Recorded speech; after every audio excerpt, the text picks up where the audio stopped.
Pertanyaannya satu, zikir apa yang dikerjakan oleh Nabi? Kan antara subuh, pada subuh sampai ke syuruk kan zikir. Zikirnya apa yang dikerjakan? Apakah kalimat thayyibah ataukah yang lain? Kita bahas.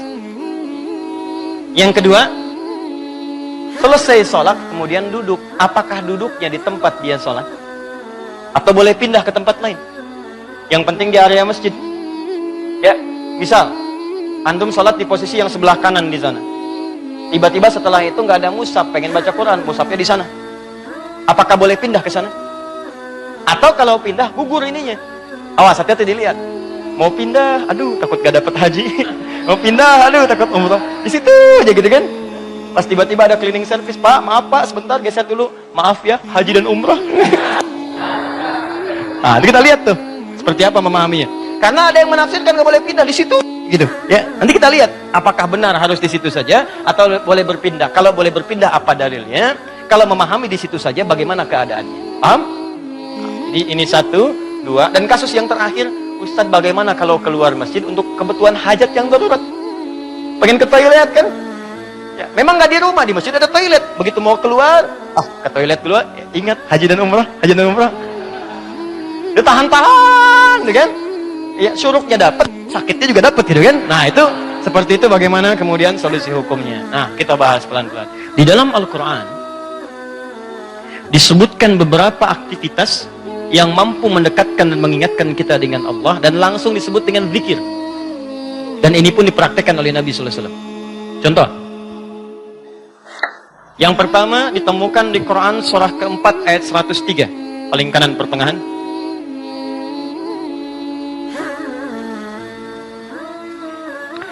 Fa idza qadaytumus salata fadhkurullaha qiyaman wa qu'udan wa ala junubikum. Maka jika Anda telah tuntas mengerjakan sholat, maka segeralah berzikir kepada Allah Subhanahu wa ta'ala. Di amalan sunnah pasca sholat berzikir, zikir dulu. Bisa Anda kerjakan kalau buru-buru, ya sambil berdiri berjalan. Jadi waktu umum ya. Misalnya ini Anda sudah sholat zuhur nih, harus ke kantor, ya dikejar-kejar langsung berangkat lagi. Tapi kan Anda buru-buru keluar pun kan tidak mengganggu Anda untuk mengucapkan kalimat-kalimat zikir. Misalnya apa? Nabi mengamalkan pasca salat hadis riwayat Muslim, nomor hadis 571. Hadis riwayat Muslim, nomor hadis 571. Setiap selesai salat Nabi mengatakan, perhatikan kalimatnya, Astaghfirullah, Astaghfirullah, Astaghfirullah. Allahumma antas salam, wa minkas salam, tabarakta ya dzal jalali wal ikram. Apa Anda nggak bisa sambil keluar mengucapkan Astaghfirullah, Astaghfirullah, Astaghfirullah? Ini kata Al-Quran, sesibuk apapun Anda, begitu selesai sholat apa nggak bisa sambil jalan Astaghfirullah, Astaghfirullah, Astaghfirullah. Daripada Anda keluar membicarakan sesuatu yang tidak penting, bahkan nggak berkata apa-apa, jalan aja, mendingan pakai zikir kan? Astaghfirullah, Astaghfirullah, Astaghfirullah. Allahumma antas salam, minkas salam, tabarakta ya dzal jalali wal ikram. Hadis Muslim, nomor hadis 573.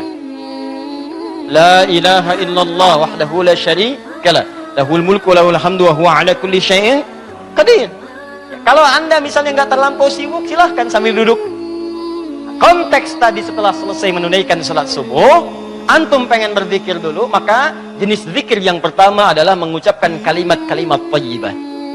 Kalimat thayyibah. Bisa sifatnya istighfar. Ini dalilnya. Ya. Astaghfirullah, Astaghfirullah, Astaghfirullah. Ini yang paling singkat. Mau yang agak panjang, Al-Azim, alladzi la ilaha illa huwal hayyul qayyum wa natubu ilaihi. Silakan. Ya, kalau mau yang paling singkat, Astaghfirullah, Astaghfirullah, Astaghfirullah. Sambungkan Allahumma antas salam, minkas salam, tabarakta dzal jalali wal ikram. Tambah lagi dengan kalimat-kalimat tauhid. La ilaha illallah lahu la syarika mulku wa lahul hamdu wa huwa ala kulli syai'in qadir. Kalau mau ditambahkan yang lebih lengkap ada la ilaha illallah lahu la syarika lah, lahul mulku wa lahul hamdu yuhyi wa yumiitu wa huwa ala kulli syai'in qadir. Singkatnya kalimat tauhid. Nah, ini masuk dalam kategori kalimat thayyibah. Ini dalilnya yang ini. Hadis Muslim, hadis 573. Diboleh selesai menunaikan subuh, salam ke kanan dan ke kiri, antum mulai berzikir dengan kalimat thayyibah. Astaghfirullahaladzim, Astaghfirullahaladzim. Atau kalau mau singkat, Astaghfirullah, Astaghfirullah, Astaghfirullah. Kan? Baik, teman-teman, ingat baik-baik ya. Karena zikir itu definisinya segala aktivitas yang membuat kita dekat dan ingat kepada Allah. Jadi ketika mengucapkan kalimat ini bukan sekedar diucapkan di lisan. Kalau cuma diucapkan, jangankan antum, anak-anak antum yang 5 tahun, 4 tahun belum balik pun bisa. Apa bedanya bacaan antum dengan bacaan mereka? Sambil ingat Allah, sambil diingat. Astagfirullah, apa artinya astagfirullah? Ya Allah, ampuni saya minta ampun. Ada dosa yang dilakukan, dosanya disebut dengan dzambun. Sifat Allah yang mengampuni disebut Ghafir. Ghafir. Muncul surat ke-40, namanya surat Ghafir. Baca ayat yang ketiga, kata Ghafir disandingkan dengan dzambun. Ghafiriz dzambi wa qabilit taubi. Allah punya sifat Ghafir. Ghafir pemilik ghafar, ampunan. Allah mengampuni orang berbuat dosa. Kalau Anda pengen minta ampun, ucapkan astagfirullah. Istighfar itu permohonannya. Istighfar permohonan ampun, ucapannya astagfirullah. Ampunannya ghafara ghufran, yang punya ampunan ghafir. Kata Allah, saya ghafir. Quran surah 40 ayat 3. Ghafiriz dzambi, minta ampun, hei yang punya dosa, minta ampun kepada saya. Ketika engkau minta, saya akan ampuni. Saya tanya pada antum, siapa yang nggak punya dosa? Yuk angkat tangan. Ayo, nggak usah malu, angkat aja, saya pulang. Jadi kalau nggak punya dosa, bersih kan? Nah, kalau Anda merasa banyak dosa, diberi peluang habis sholat, istighfar. Makanya ketika istighfar, jangan cuma diucapkan, coba rasakan punya dosa apa sampai hari itu, dosa apa. Jadi begitu selesai subuh, ingat dosa pada orang tua, dosa pada pasangan, suami pada istri pada suami, dosa pada anak-anak. Anak-anak orang lain aja yang nggak punya mobil, nggak punya motor, bisa mendidik anaknya hafal Quran, sholatnya bagus. Masa antum udah banyak fasilitas ke masjid? Enggak, jemaah, enggak, bangun terlambat. Antum kurang apa lagi untuk mendidik anak dengan baik? Maka istighfari. Jangan-jangan anak itu nggak soleh bukan karena dia nggak mampu, karena antum nggak bimbing. Makanya antum akan ditanya tuh, jangan dikira mudah punya titipan anak. Jangan dikira mudah, antum akan ditanya. Kenapa ini nggak sholat? Nanti akan ada terjadi di hari kiamat. Ini sahih riwayatnya, akan terjadi di hari kiamat. Nanti ada orang tua hampir ke surga, anaknya mau ke neraka, dan dia menyatakan keberatan di hadapan Allah. Begitu menyatakan keberatan, ternyata dosanya dosa orang tua. Anak itu tuh nggak menyembah Allah dengan baik karena dosa orang tuanya. Maka tertukarlah anaknya ke surga, orang tuanya ke neraka. Hati-hati. Dan ada juga yang terbalik. Orang tua ke neraka, anaknya mau ke surga. Orang tua menyatakan keberatan kepada Allah. Dan nanti kejadiannya sangat luar biasa. Nanti lain waktu kita akan bahas. Cukuplah ada banyak keterangan dalam Al-Quran. Ada yang bapaknya Nabi, Rasul bahkan punya anak. Ada yang suami, istrinya nggak taat. Ada yang istrinya solihah, suaminya enggak. Seperti Asia dengan Fir'aun. Ada yang suaminya bagus, istrinya enggak. Banyak seperti Lut dengan istrinya. Ada yang bapak, anak dengan istri nggak taat. Seperti Nuh. Itu bukan dongeng, itu kisah disampaikan supaya kita bisa hati-hati. Seakan-akan Allah mengatakan begini, cukup aja orang-orang masa lalu begini, kalian jangan begitu. Saya buka kisah seperti ini supaya keluarga kalian selamat. Makanya istighfarin. Istighfar, sambil istighfar, lumayan tuh. Begitu istighfar, dosa diampuni. Belajar nangis lah, kalau istighfar tuh belajar nangis. Gak bisa nangis. Gak bisa nangis, besoknya nangis. Gak bisa nangis juga, tangisi di janda yang belum bisa menangis. Bismillah. Ingat mungkin saat itu diwafatkan oleh Allah. Ingat. Bagaimana kalau saat itu wafat, anak Anda belum baik, istri Anda belum baik, dan Anda akan dihisab dalam keadaan sesuatu yang belum sempurna dalam kehidupan. Ya. Kemudian juga zikir bisa jadi juga bacaan Al-Quran. Baca Al-Quran itu masuk kategori zikir. Dalilnya Quran surah ke-15 ayat 9. Al-Quran disebut oleh Allah dengan zikir. Inna nahnu nazzalna dzikra wa inna lahu lahafizun.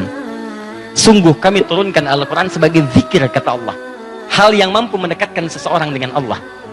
Makanya kalau antum sedang baca Al-Quran, bukankah perasaan Anda merasa lebih dekat dengan Allah? Ya, kalau nggak percaya silahkan. Lebih dekat gitu. Nah, kalau sudah semakin dekat hubungannya dengan Allah, jangankan baca, dibacain aja punya getaran dalam jiwanya. Ya, buka Quran surah ke-8 misalnya, ya, Al-Anfal ayat kedua. Kata Allah, innamal mu'minuna alladzina idza dzukirallah, dzikir. Idza dzukirallahu wajilat qulubuhum. Orang-orang yang imannya bagus itu baru dengar nama Allah disebut getaran dalam jiwanya. Makanya kalau pengen ngecek iman dan dekat tidak dengan Allah, gampang. Setiap hari Allah perdengarkan namanya 5 kali dalam sehari. Ketika namanya disebutkan itu, antum ada nggak getaran dalam jiwanya? 5 kali dalam sehari. Subuh, zuhur, asar, maghrib, isya. Allahu Akbar, Allahu Akbar. Bukankah nama Allah? Jika antum sedang dengar suara adzan, itu nama Allah diperdengarkan. Ada getaran nggak di hatinya? Yang imannya hebat itu belum diperdengarkan dia udah siap-siap.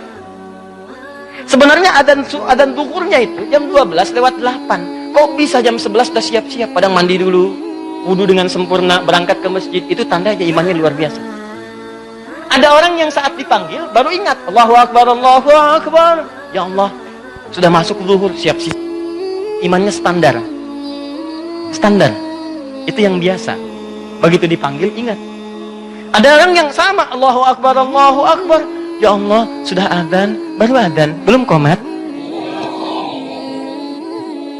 Itu iman bermasalah. Imannya lemah bermasalah. Karena itu, hubungan yang dekat dengan Allah, langsung ingat Allah disebut dengan zikir. Karena itu kata Allah, saya turun Al-Quran. Di antara fungsinya untuk zikir. Jadi kalau anda ba'da salat subuh, misalnya, sudah astagfirullah, astagfirullah, astagfirullah, istighfar, syuruk belum muncul. Mushaf. Ya, baca. Saya pengennya istighfar aja Ustaz. Astagfirullah, syuruknya belum tiba juga. Astagfirullah, belum syuruk juga. Ini astagfirullah ya. Iya. Ambil mushaf baca. Pahala lebih banyak. Setiap hurufnya 10 kebaikan. Ya, 10 kebaikan. Ramadan nanti tambah jadi 100. Setiap hurufnya 100. Makanya saya sarankan dari sekarang bikin kurikulum. Nanti bulan depan saat masuk Sya'ban, saya akan terangkan kurikulum Nabi saat di bulan Ramadan. Nanti yang bisa dikerjakan saat Ramadan apa saja. Kelemahan orang Islam sekarang, begitu masuk Ramadan, dia tidak punya rencana kegiatan Ramadan. Akhirnya ketika masuk Ramadan, itu asal saja mau baca-baca. Ya tidak, mau taraweh-taraweh, mau enggak-enggak. Awal-awal Ramadan semangat semua, penuh. Lihat pertengahan, kemajuan, maju sapnya, maju, hilang. Teruskan. 3. Kalau Ustadz saya tuh misalnya mushaf nggak ada, boleh nggak saya misalnya dari hafalan? Boleh. Karena menghafal Quran itu bagian dari zikir. Bahkan keutamaan menghafal Quran itu 4 lebih mulia, lebih utama dibandingkan sekadar baca. Itu ditemukan di Quran surah ke-54. Quran surah ke-54 4 kali, ayat 17, ayat 22, ayat 32 dan ayat ke-40. 17, 22, 32 dan 40. Yang ini menghafal atau mengulang hafalan. Misal, Nabi begitu selesai salat sudah berzikir kalimat thayyibah, maka beliau biasa membaca teman-teman itu 4 surah utama. Pertama, yang surah kedua Al-Baqarah ayat 255 dikenal dengan ayat kursi. Allahu la ilaha illa huwal hayyul qayyum la ta'khudhuhu sinatun wa la naum. Seterusnya sampai selesai. Setelah itu membaca Al-Ikhlas, qul huwallahu ahad. Setelah itu membaca Al-Falaq, qul a'udzu birabbil falaq. Setelah itu membaca An-Nas, qul a'udzu birabbin nas. Kalau anda ingin memilih seperti bacaan Nabi, boleh. 4 ini dibaca. Ayat kursi, Al-Ikhlas, Al-Falaq, An-Nas. Kalau anda ingin mengulang-ulang hafalan anda, juz amma misalnya boleh. Baca misalnya, amma yatasaalun an-naba. Atau saya mulai dari ad-duha, boleh. Wad-duha wal-laili idza saja. Terus baca. Sambil menunggu syuruk, sambil mengulang-ulang hafalan. Sah. Zikir. Teruskan, ada juga bentuknya doa. Doa bagian dari zikir. Doa. Dari mana taunya Ustaz? Quran surah ke-7 ayat 205. Praktek nabinya bagaimana Ustaz? Hadis riwayat Ibnu Majah nomor hadis 925. Di saat Anda berdoa, itu Anda sedang berzikir. Ya, makanya kan ketika Anda berdoa, Anda merasa lebih dekat dengan Allah kan? Ya, merasa nyambung gitu. Ya, perhatikan kalimatnya. Ketika Anda berdoa disebutnya zikir. Wadhkur rabbaka darru'an wa khifatan wa dunal jahri minal qawli. Kata Allah, kalau Anda sedang punya masalah, ada persoalan, jangan mengeluh. Jangan mengeluh, apalagi bikin status, nggak menyelesaikan masalah. Ada masalah bikin status. Dia tidak seperti yang aku kira. Selesai juga enggak. Terus nungguin komentar, itu paling kasihan tuh, nungguin gitu. Aduh, kasihan, belum ada yang komen. Ya, udah 2 jam baru muncul. Kenapa Jeng? Gitu kan? Apa udah dijawab? Iya ya, gelisah hati ini. Muncul lagi komen yang lain. Duh, nggak nyangka ya, nyangka. Capek, nggak selesai. Masalah selesai tidak, cuma nambah masalah aja. Kata Allah, kalau punya masalah, tenangkan hati, berdoa, sebut nama Allah. Itu lebih memberikan ketenangan. Zikir itu selain mendekatkan kita pada Allah, zikir itu membuat hati lebih tenang. Tenang. Makanya ketika Allah menyebutkan fungsi zikir di Quran surah 13 ayat ke-28, Allah sampaikan begini, ala bidzikrillahi tatma'innul. Kamu mesti yakin, kata Allah, dengan berzikir kepada Allah hati kamu akan tenang. Makanya kalau sedang punya persoalan, bawa ke zikir. Ambil wudhu, baca Quran. Begitu antum baca Quran, walaupun solusi belum tiba, hati lebih tenang. Dan lebih objektif. Kalau orang tenang itu dapetin solusinya gampang gitu, tenang. Solusi mudah dicari. Tapi kalau antum gelisah walaupun ada solusi, nggak akan sempurna nanti masalah diselesaikan. Paham ya? Di doa itu bagian dari zikir. Di antara doa yang dibacakan oleh Nabi, itu setiap selesai sholat, itu ada kalimat singkat tapi padat. Allahumma inni atau inna. Kalau inni untuk sendiri, kalau inna untuk banyak. Allahumma inni as'aluka ilman nafi'a wa rizqan thayyiba wa amalan mutaqabbala. Ya Allah, hamba mohon kepadamu, anugerahkan hamba pengetahuan yang bermanfaat. Pengetahuan yang bermanfaat itu pengetahuan yang bisa meningkatkan wawasan dan menguatkan iman. Itu rumusnya di Quran surah 58 ayat ke-11. Jadi kalau teman-teman ngaji dengan siapapun, ustadz manapun, di tempat manapun, ukurannya dua. Wawasannya bertambah enggak? Awas hati-hati, kalau ngaji tapi wawasan enggak bertambah, itu ada sesuatu yang salah di pengajiannya. Ngaji cuman ketawa aja gitu kan? Ya, tapi enggak jelas dapatnya apa. Yang paling aneh ngaji, yang dicari-cari jin, ya kan? Atau apa, itu paling aneh itu. Apa yang didapatkan? Terus nambah hari ini sholat, ngaji ke pengajian sholat, dapat tambahan wawasan. Oh begini cara takbir yang baik, bisa sejajar dengan bahu, bisa sejajar dengan daun telinga, ya kakinya terbuka selebar bahu, badannya tegap. Jadi begitu antum praktekan, punya tambahan wawasan, kepake dalam ibadah. Oh begini cara sujud yang sempurna. Jadi itulah yang disebut dengan teman-teman ilmu yang baik. Yang kedua, imannya meningkat, lebih dekat dengan Allah. Jadi kalau antum ngaji dimanapun, di antara cirinya wawasannya luas, tapi keimanan pun bertambah. Karena ada orang yang belajar Islam Pak, cuman keimanannya makin berkurang. Itu yang paling aneh tuh orang-orang liberal. Belajar Islam ke Eropa, belajar Islam ke Amerika, pulang-pulang konslet. Betul ya, semua agama sama, menuju Tuhan yang sama, cuman caranya beda-beda. Ente ini aneh belajar Islam pada orang yang bukan Islam. Belajar sholat pada orang yang tidak sholat, ya bagaimana bisa mendapatkan nilai-nilai sholat dalam kehidupan? Makanya pulang-pulang pada aneh. Hargailah hak LGBT. Banyak akhirnya jadi penyakit akhirnya gitu kan. Nah, dan kita doakan dengan baik, arahkan pada yang baik. Jadi kalau ada yang kurang-kurang tuh kita doakan. Ya buang dulu celaan-celaan. Yang kalau mau dicela itu perbuatannya, bukan orangnya. Celak perbuatannya, kemudian doakan kepada yang lebih baik. Karena boleh jadi dia bisa berubah dalam kebaikan. Paham sampai sini? Jadi demikian teman-teman sekalian. Ya, doa isi. Kemudian di situ awas hati-hati ya, dua ya cirinya ya. Satu, imannya menguat, kedua wawasan bertambah. Termasuk pengajian saya ini ya, kalau saya mengajar dimanapun, tidak membuat Anda lebih dekat dengan Allah, tolong tinggalkan saya. Anda cari guru lain. Cari guru lain, cari yang baik-baik. Yang membuat Anda lebih dekat dengan Allah. Atau Anda lebih dekat dengan Allah, cuman sayang, wawasan gak bertambah, itu pun bahaya. Ibadah gak cukup dengan semangat. Ya Allah, saya banyak dosa, saya pengen berubah ya Allah. Saya semakin kuat imannya, besok saya sholat subuh 4 rakaat. Gak bisa. Ya. Jadi iman kuat tapi wawasan gak ada gitu. Begitu sholat subuh 4 rakaat, itu kan bahaya. Ya, paham ya? Nah, jadi dua ini mesti balance ya. Antara iman dengan ilmu itu mesti seimbang. Tayyib. Fokus baik-baik. Satu, kita ulangi apa saya tadi. Satu, kalimat thayyibat. Yang kedua, bacaan Al-Quran, kan? Yang ketiga, baca hafalan ayat-ayat Al-Quran. Yang keempat, doa. Yang kelima, menyebutkan nama-nama Allah atau Al-Asma'ul Husna. Boleh, itu zikir. Ustadz, apa dalilnya? Dalilnya Quran surah kedua ayat 152 ditafsirkan dengan Quran surah ke-17 ayat 110.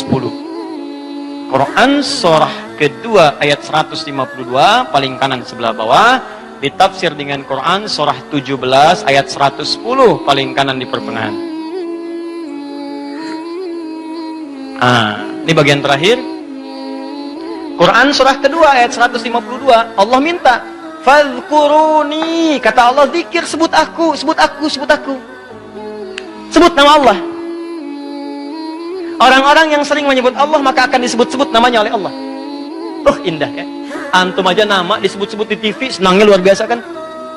Wah, Pak Asep adalah jamaah subuh yang sangat luar biasa.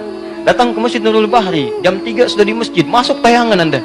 Tapi memang disayangkan jam 3 sudah adzan Pak Asep ya kan? Tapi kan antum enak ya, disebutkan di TV tersanjung, ya disebutkan di komplek tersanjung. Kenapa antum tidak merasa tersanjung ketika nama antum disebut-sebut oleh Allah Subhanahu wa taala? Kata Allah, "Fadhkuruni adzkurkum." Sebut namaku. Ketika engkau menyebutku, aku akan sebut-sebut namamu. Maka ada hamba-hamba Allah yang disebut oleh Allah, si fulan, si fulan, si fulan, si fulan. Ya, di antara yang disebut itu ada 2. Siapa? Orang-orang yang sering menyebut nama Allah, khususnya terkait dengan nama-namanya yang mulia. Dari mana taunya? Tafsirkan dengan Quran surah 17 ayat 110. Perhatikan kalimatnya. Kata Allah, "Qulidullaha." Panggil aku Allah. Sebut. Minta. Ada masalah, ada doa, ada masalah, ada solusi, pengen nyebut Allah, sedang punya persoalan, sebut. Kata Allah, panggil namaku Allah. Awilur Rahman atau Ar-Rahman. Di paling singkat kalau Anda sedang ada masalah, pengen solusi atau pengen menyebut nama Allah, sebut ya Allah, ya Allah, ya Rahman. Tapi Allah tawarkan begini, ayyamma tad'u falahul asmaul husna. Ketika engkau ingin memanggilku, menyebutku, aku punya nama-nama terbaik yang sangat sesuai dengan kebutuhan kalian. Di teman-teman bisa sebutkan, misal Anda di pagi itu berharap rezeki pengen ditambah oleh Allah, sebut ya Allah ya Razzaq, ya Allah ya Razzaq, ya Allah ya Razzaq, ya Allah ya Razzaq. Allahumma zid fir rizqi, Allahumma rzuqni rizqan thayyiban halala. Ya Allah ya Razzaq, ya Allah pemilik rezeki, zidni fir rizqi, ya Allah tambahkan rezeki saya. Allahumma rzuqni rizqan halalan thayyiban. Berikan rezeki kepada saya yang halal dan yang terbaik yang mampu saya dapatkan. Anda sedang punya persoalan, sebut namanya ya Allah ya Al-Fattah, ya Al-Fattah, ya Al-Fattah. Iftah li kullil khair. Ya Allah ya Al-Fattah yang pemilik segala solusi, bukakan kepadaku solusi terbaik dari setiap persoalan yang aku alami sampai dengan saat ini. Anda ada yang ganggu di pekerjaan, ada yang sedang usil iseng, sebut ya Allah ya Jabbar, ya Jabbar, ya Jabbar, ya Malik. Ya Malik, ya Rabb, ya Malik, Allahumma ya Jabbar. Ya Allah yang Maha Pelindung, Raja dari segala raja, lindungi aku dari tangan-tangan orang-orang yang jahil. Anda sedang banyak ujian, sebut ya Allah ya Sabar, ya Sabar, ya Sabar, ya Sabar, zidni sabra. Ya Allah yang Maha memiliki segala sifat kesabaran, tolong tambahkan kesabaran pada diriku untuk bisa mampu mengatasi ujian yang tengah engkau ujikan. Anda yang sedang mau ujian, ya Allah, Allahumma ya Alim, ya Alim, ya Alim, ya Alim, alimni ya Allah ma jahiltu, wanfa'ni bima ta'allamtu, wa najirni fi imtihani ya Allah bima radit. Ya Allah yang Alim, yang Maha pemilik ilmu, tambahkan ilmu kepadaku, ajarkan apa yang belum aku ketahui, berikan manfaat pada apa yang telah aku pelajari, dan luluskan aku dalam ujian yang akan aku alami. Minta, minta, minta. Kata Allah, udhkurni fadhkuruni adzkurkum. Sebut saya, aku sebut kamu. Engkau panggil namaku dengan nama terbaikku, aku berikan kemuliaan sesuai dengan apa yang kau butuhkan. Cukup Pak, 5 ini kerjakan habis subuh, selesai. Astagfirullah, astagfirullah, astagfirullah. Allahumma antas salam. Habis itu baca Quran. Baca Quran diulang. Ya, ayat kursi, ayat kursi, ayat kursi, Al-Ikhlas, Al-Falaq, An-Nas. Habis itu kemudian antum berdoa, habis doa sebut nama Allah. Begitu lihat jam 8. Pip bunyi, waktu syuruk muncul, gitu kan? Kan sekarang ada zaman digital kan? Zaman digital. Ya, ngitungnya gampang kok, biasanya itu kalau dari subuh teman-teman dari waktunya itu 1 jam, 1 jam setengah itu udah masuk syuruk. 1 jam lah. 1 jam. Jadi kalau sekarang kurang lebih jam misalnya, yaitu 1 jam kemudian, 1 jam lewat 10-15 menit sudah masuk ke syuruk. Ya, jadi begitu sudah masuk syuruk, ya antum tunaikan salat 2 rakaat. Ada yang nunggu dulu 5 menit supaya lebih aman misalnya, silakan.